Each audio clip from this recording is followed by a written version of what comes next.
Thank you very much. I hope everyone's had a good lunch. And Allison, very warm welcome. I can almost say back to the UK. It's great to see you here, and thank you for joining us. You've had your first few months as CEO of BT. I'd love to hear how they've gone.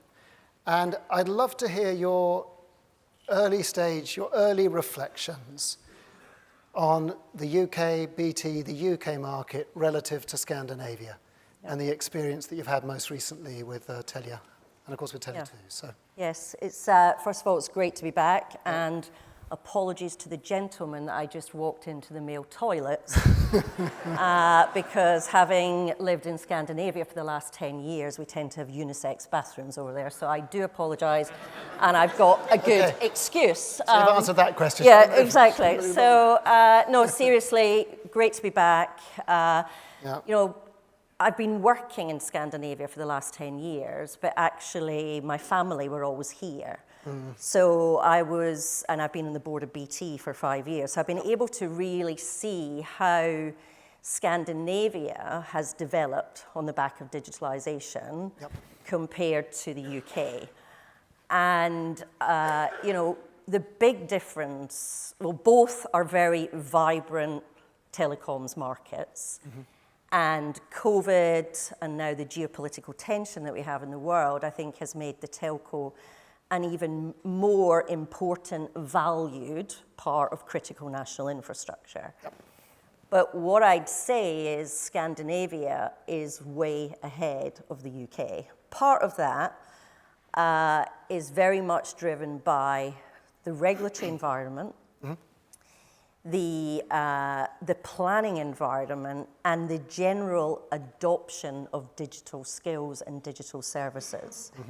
And what I saw was how the telcos were really valued in society and by government for really helping address the three mega trends that became sources of growth for us. And that was digitalization, decarbonisation, and deglobalisation. And the investment and regulatory environment really encouraged the telcos to be helping society develop. And that's the big difference between, you know, Scandinavia and the UK. So would you say that telecom was really seen as a critical part of the national infrastructure? I mean, when you look at the Finnish position, for instance, but you look at Sweden, you look at the geography.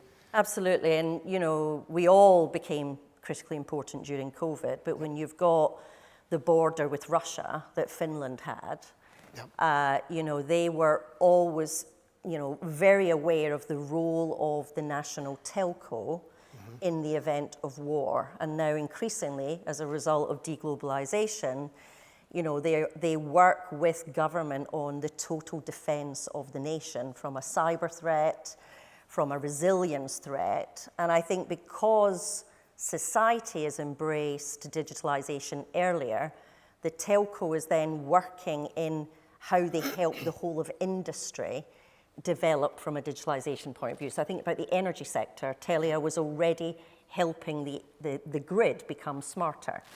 And of course, we were helping government and our customers think about the threat from cybersecurity. And those became real growth areas, particularly for the B2B segment, which, as we know, in the UK, has, particularly for BT, has been a drag for many years. So I think that whole society wanted to embrace the telco to help it develop and connect was just more deeply embedded. And that goes to day, you know, fiber, you know, number of homes connected to fiber in Sweden, more than 80%.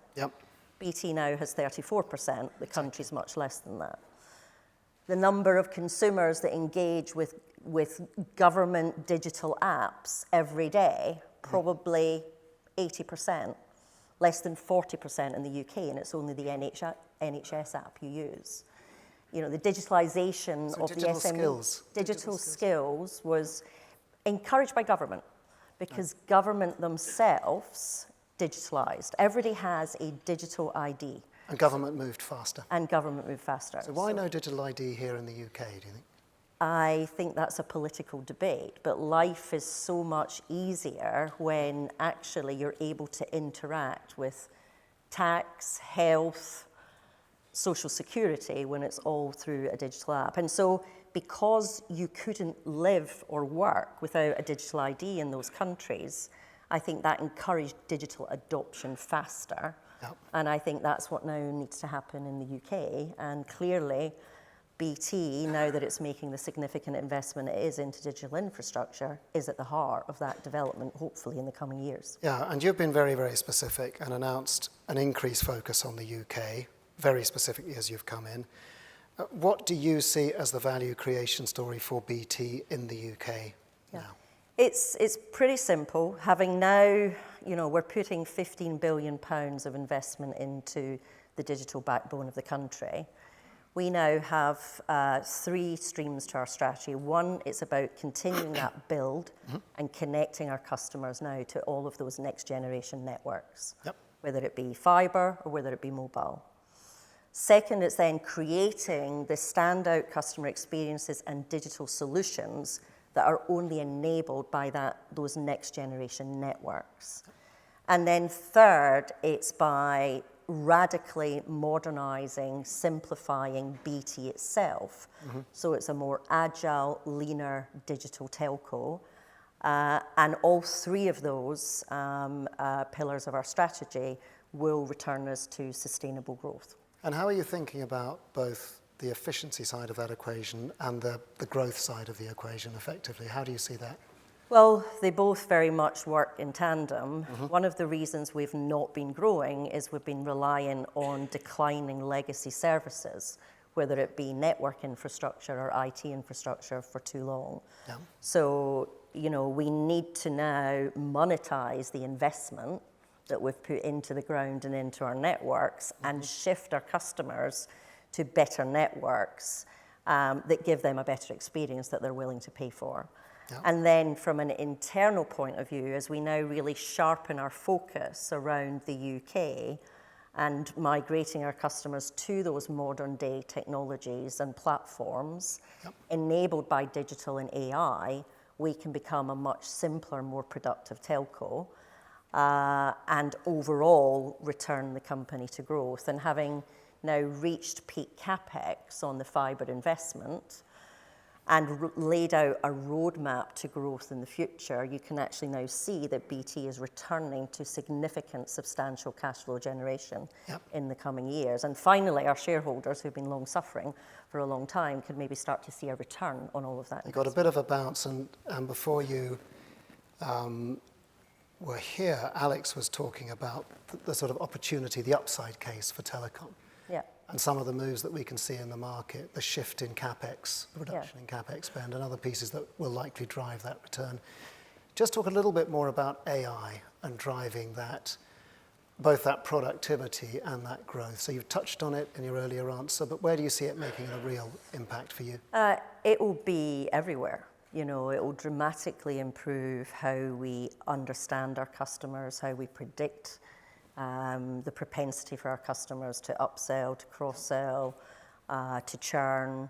It will give them a much better customer experience in an unassisted way. Most customers don't want to have to wait to call into a call center these days. Yep. And then for an incumbent telco like BT that has so much legacy spaghetti, it allows us to radically transform the processes that hold the company together and automate that and just make us much simpler. So we have about 12 different what we call AI rocks at the moment that stem from, summarizing calls for our agents to make our agents more efficient.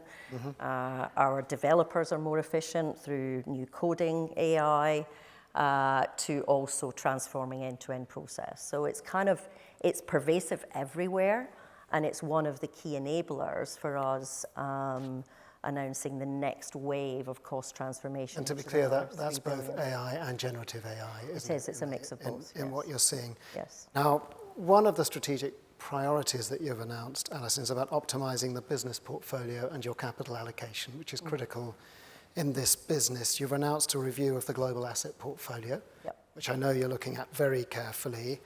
But what about the UK portfolio? Is owning 100% of the infrastructure key for you? Or would you consider a sale, partial sale of Openreach or towers, for example? How are you thinking about that allocation? Yeah, first of all, this is an industry that needs scale. And we've never had scale in global, and that's why we are looking to find a solution for our global footprint. Okay.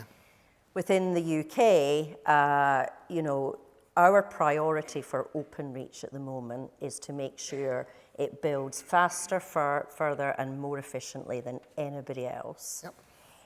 And by doing so and executing on the more sharpened focus of our strategy in general, it's my ambition to get the full value of Openreach fully reflected in the share price, rather than distract the management team with anything else. Okay. And now, beyond that, of course, I'm always looking at capital allocation that best supports the strategy. Global is one area we're looking at. Clearly, we've set up a JV with Warner Brothers Discovery on the sports JV. That's something that we might be able to think about in the future. And then there's always the towers footprint to consider as well. But at this point in time, considering the network sharing we have with MBNL, it would, and the potential merger in the market, would make no sense for us to do anything with our tower footprint. So, but there is no plan to separate Openreach at this time. My priority is to get it fairly valued in the BT share. Within the BT stable. So, building on that, and I think there's a lot of upside. Yeah, and I'm hearing that. Yes. I'm seeing that, definitely.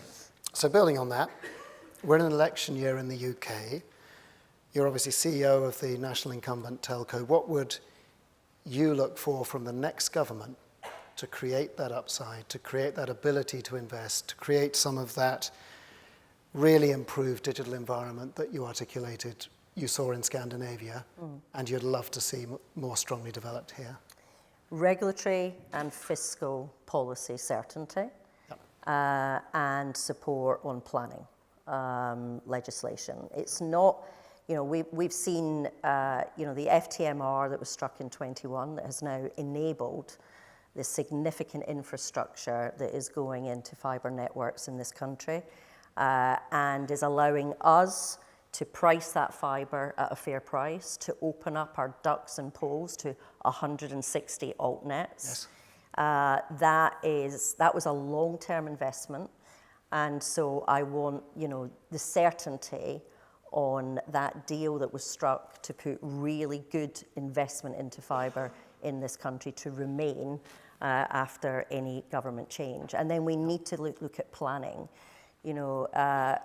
It's not necessarily market structure that stops the UK having the great networks that I saw in Sweden. A lot of it is restricted by planning.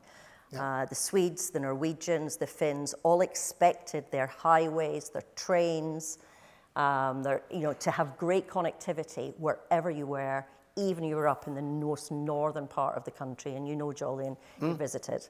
And so a lot of what doesn't work in the UK is actually planning legislation. So I asked the government to stick to the policies that has enabled the significant infrastructure investment that's now happening in the UK. Yep. It's bringing competition into the fixed broadband market. And let's look at planning so that actually society can get great connectivity everywhere. And are we going to see our transport connectivity really improving? Because the pressure from consumers is there. It's there, but it's not just us. We need to be able to work with governments, with train operators. And that's where, Scandinavia, what they put into their spectrum policy was actually encouraging and putting obligations in around, connectivity in the transport networks. Yeah. So sticking to the UK, we've got 2 panel sessions coming up, which are going to look in detail at the UK market. But ahead of those, do you want to give your perspective on the outlook for UK telecoms, Allison, and particularly the changing market structure that you see both in fixed and mobile? There's obviously a lot of pieces to that question. I think, we need to accept we are utility-like in nature. We should be aiming to grow around about GDP every year, 2 to 3% growth. Yeah. And we need the investment environment that encourages us and the adoption from society to put real value on the products and services we sell. Yep. In terms of, I think, the legislation that's now in place for the fixed market it's the right regulatory environment now for investment. There will be consolidation there. Mm-hmm. We don't need over 100 altnets. No. But, like other European markets, there'll probably be 2 to 3 larger players and smaller regional players. Yep. That's probably how it will play out over the coming years. Yep. And then from a mobile point of view, every market is different. I experienced a fantastic Swedish market which had 4 players, right. All making good returns, and the smaller players were able to get, good economies of scale by network sharing agreements, which also exists in the UK.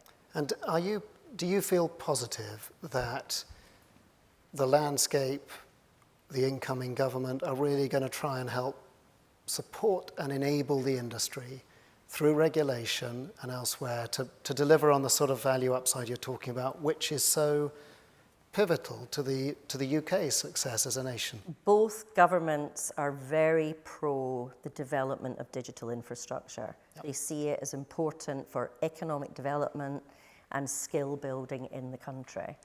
And both governments are talking about continuing to provide that regulatory and fiscal policy that allows the long-term investment and the return that we need to make on those investments. Right. So, that feels like a positive. It's the same, no matter who ends up in government. Good. Alison, thank you very much indeed. We'll move to the panels, but thank you.